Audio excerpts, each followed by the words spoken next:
السلام علیکم ورحمۃ اللہ وبرکاتہ۔ آج کا سبق نمبر 1 پارٹ نمبر 7 آج انشاءاللہ ہم پڑھیں گے۔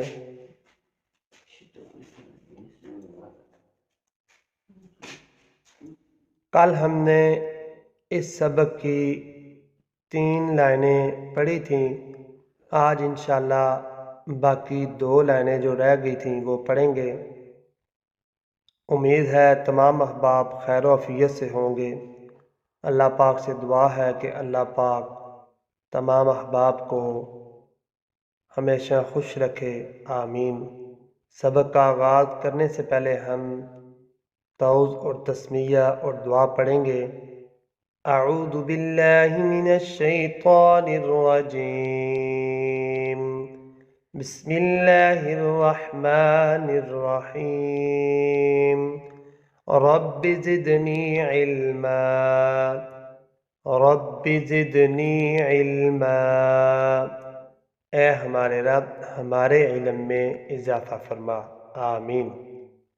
کل ہم نے لفظ کی آوازوں کو ملا کے ایک مکمل لفظ پڑھا تھا۔ آج جو باقی سبق رہ گیا تھا وہ انشاءاللہ آج مکمل کریں گے۔ رفع، رفع، غفر، غفر، دخل، دخل، وجد،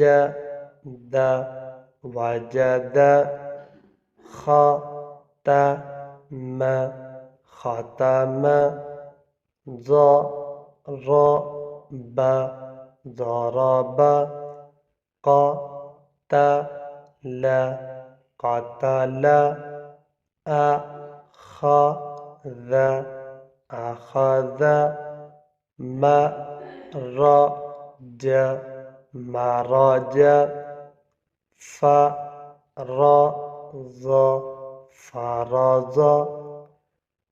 کل میں نے سبق میں بتایا تھا کہ جو را زبر کے ساتھ آئے گی اس کی آواز کو ہم موٹا پڑھیں گے۔ غین موٹے حروفوں میں سے ہے تو غین کی آواز کو بھی ہم موٹا ادا کریں گے۔ اسی طرح خا موٹا حروف ہے تو اس کی آواز کو بھی ہم موٹا پڑھیں گے۔ ضاد بھی موٹے حروفوں میں سے ہے، اس کی آواز کو بھی ہم موٹا ادا کریں گے۔ قاف 2 نقطوں والا، اس کی آواز کو بھی ہم موٹا ادا کریں گے۔ را کے اوپر زبر اور پیش آئے گی تو را کی آواز کو موٹا ادا کریں گے۔ اگلے سبق میں ہم انشاءاللہ زبر کے ساتھ نظم پڑھیں گے۔ اللہ پاک سے دعا ہے کہ اللہ تعالی ہمیں قرآن پاک کو اچھے طریقے سے پڑھنے اور پڑھانے کی توفیق عطا فرمائے، آمین۔ السلام علیکم ورحمۃ اللہ وبرکاتہ۔